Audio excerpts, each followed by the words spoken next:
हिंदवी स्वराज्याचे सरसंस्थापक छत्रपती शिवरायांना मानाचा मुजरा करतो। भारतीय राज्यघटनेचे शिल्पकार भारतरत्न डॉक्टर बाबासाहेब आंबेडकर यांना मानवंदना अर्पित करतो। ज्या असंख्य स्वातंत्र्य संग्राम सेनानींनी भारतीय स्वातंत्र्य लढ्यात आणि तदनंतर हैदराबाद मुक्ती संग्रामामध्ये योगदान दिलं, बलिदान दिलं, अशा अनेक पुण्यात्मांना आदरांजली अर्पित करतो। आणि आज त्यातलीच काही मंडळी या ठिकाणी देखील उपस्थित आहेत। अशा सर्व स्वातंत्र्य संग्राम सेनानींना मानाचा मुजरा करतो। आज या ठिकाणी उपस्थित असलेले राज्याचे सामाजिक न्याय मंत्री आणि आपल्या संभाजीनगर जिल्ह्याचे पालकमंत्री माननीय संजय शिरसाटजी, सर्व सन्माननीय खासदार, आमदार, लोकप्रतिनिधी आणि या ठिकाणी उपस्थित सर्व माता भगिनी आणि बंधूंनो, खरं म्हणजे मला या गोष्टीचं अतिशय दुःख आहे की आपण मुक्ती संग्रामाचा कार्यक्रम करतोय आणि त्यामध्ये येऊनही काही लोक नारेबाजी करतात। यापेक्षा मोठा स्वातंत्र्य संग्राम सेनानींचा अपमान या ठिकाणी असू शकत नाही। पण ईश्वर त्यांना सुबुद्धी देईल। चारच माणसं येतात आणि अशा प्रकारे नारेबाजी करून प्रसिद्धी मिळवण्याचा प्रयत्न करतात, हे योग्य नाही। तथापि मी त्या संदर्भात काहीच बोलणार नाही। आज खरं म्हणजे ज्यांनी या स्वातंत्र्य लढ्यामध्ये आपल्या या मराठवाड्याला मुक्त करण्याकरता खूप मोठ्या प्रमाणात लढा उभारला, ते स्वामी रामानंद तीर्थ असतील, गोविंदभाई श्रॉफ असतील, दिगंबरराव बिंदू असतील, रविनारायण रेड्डी असतील, देवीसिंगजी चव्हाण, भाऊसाहेब वंशंपायन, शंकरसिंग नाईक, विजयेंद्रजी काबरा, बाळासाहेब परांजपे, त्याचप्रमाणे काशीनाथ कुलकर्णी, दगडाबाई शेळके, विठ्ठलराव काटकर, हरिश्चंद्र जाधव, जनार्दन होर्टीकर गुरुजी, सूर्यभान पवार, विनायकराव चारठाणकर, अशी अनेक नावं या ठिकाणी आपल्याला घेता येतील की ज्यांनी आणि त्यांच्यासोबत असंख्य लोकांनी रजाकारांच्या जुलमातून या मराठवाड्याला मुक्त केलं। आणि भारतीय स्वातंत्र्य संग्रामाच्या निष्पत्तीतून भारत स्वतंत्र झाल्यानंतर जवळपास 13 महिने हा रणसंग्राम चालला आणि त्यातून मराठवाड्याला या ठिकाणी मुक्ती मिळाली। आणि म्हणूनच हा दिवस केवळ मराठवाड्याच्या मुक्तीचा दिवस नाही आहे, तर एक संघ भारत निर्मितीचा दिवस म्हणून देखील या दिवसाकडे आपण पाहू शकतो। आणि म्हणूनच या सर्व लोकांचा आदर ठेवणं हे आपलं परम कर्तव्य आहे। आज आपल्याला माहिती आहे की मराठवाड्याच्या सर्वांगीण विकासाकरता मोठ्या प्रमाणात आपण प्रयत्न करतो। नुकतंच मराठवाड्यामध्ये खूप मोठ्या प्रमाणात अतिवृष्टी झाली। या अतिवृष्टीमध्ये काही आमचे बंधू भगिनी दगावले, त्यांनाही मी श्रद्धांजली अर्पण करतो।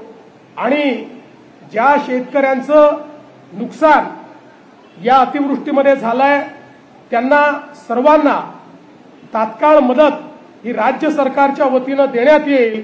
आणि मराठवाड्यातल्या अतिवृष्टीग्रस्त शेतकरी असेल किंवा गावकरी असेल, त्याच्या पाठीशी हे सरकार निश्चितपणे उभं राहील, हा विश्वास या निमित्ताने मी देऊ इच्छितो।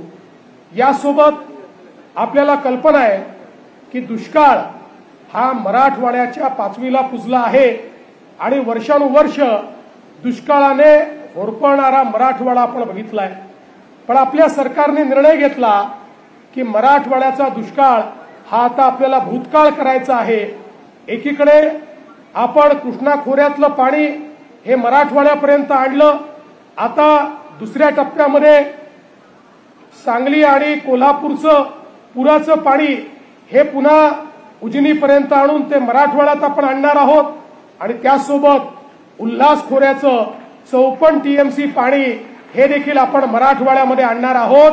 मराठवाड्याचा जो गोदावरीचं खोरं आहे, जे तुटीचं खोरं आहे, हे खोरं त्यातली तूट दूर करून या संदर्भात प्रत्येक शेतकऱ्यापर्यंत हे पाणी पोहोचवण्याचं काम निश्चितपणे आपल्या सरकारच्या माध्यमातून या ठिकाणी केलं जाईल।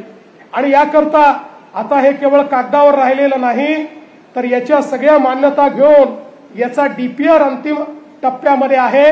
डिसेंबर पर्यंत याचा डीपीआर तयार होईल आणि त्यानंतर जानेवारी फरवरीमध्ये याचे टेंडर्स देखील आम्ही काढू आणि प्रत्यक्ष कामाला सुरुवात पुढच्या 6 महिन्यामध्ये या ठिकाणी आपण करणार आहोत।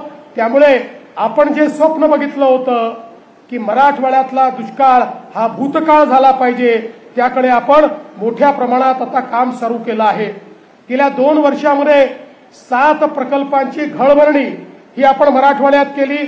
38.48 दशलक्ष घनमीटर इतका पाणी साठा नव्याने निर्माण आपण या ठिकाणी केला। यासोबत आपल्याला कल्पना आहे की 16 सप्टेंबर 2023 ला संभाजीनगर येथे मंत्रिमंडळाची बैठक झाली होती। अनेकांचा प्रश्न आहे की या बैठकीत झालेल्या निर्णयांचं काय झालं। खरं म्हणजे त्याचा सगळा लेखाजोखा या भाषणात सांगणं, त्याकरता वेळ मला भरपूर लागेल, तो मी माध्यमांना उपलब्ध करून देईल।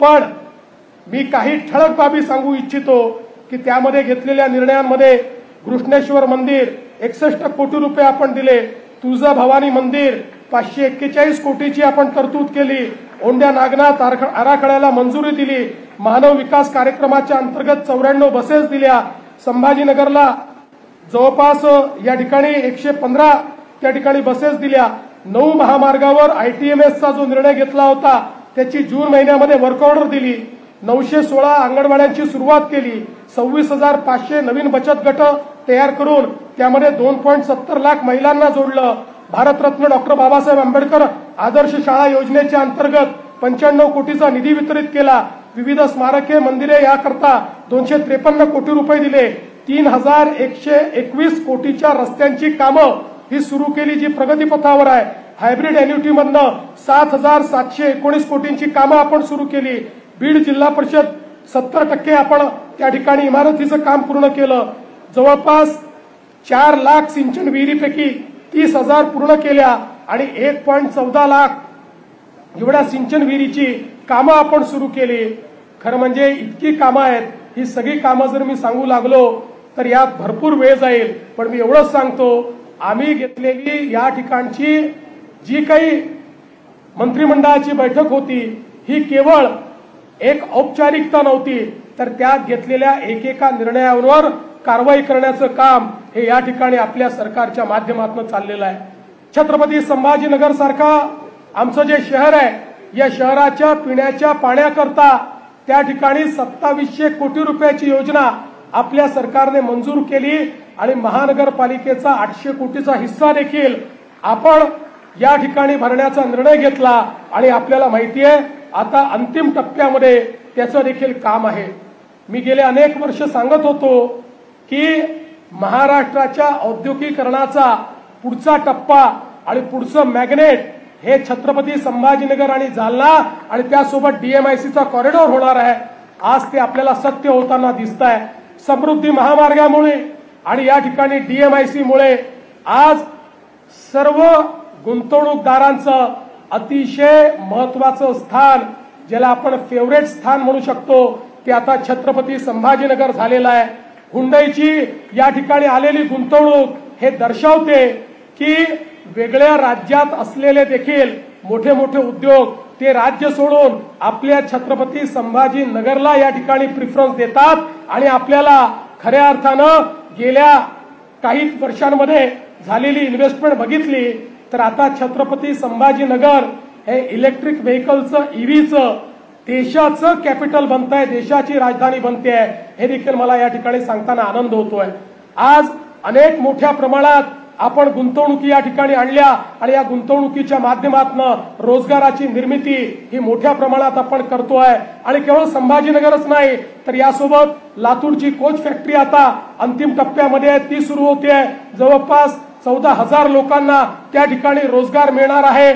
आजच संभाजीनगरच नाही तर जसं मी सांगितलं मराठवाड्याच्या इतर भागात जे आपलं काम चाललेलं आहे, आता या कार्यक्रमानंतर आम्ही बीडला जाणार आहोत आणि बीडमध्ये वर्षानुवर्षाचं मराठवाड्याचं स्वप्न, या ठिकाणी बीड पर्यंत रेल्वे धावली पाहिजे, अहिल्यानगर पासून बीड पर्यंतची रेल्वे, याचं आज प्रत्यक्षात स्वप्न हे पूर्ण करण्याचं काम आपल्या शासनाच्या माध्यमातून या ठिकाणी होत आहे।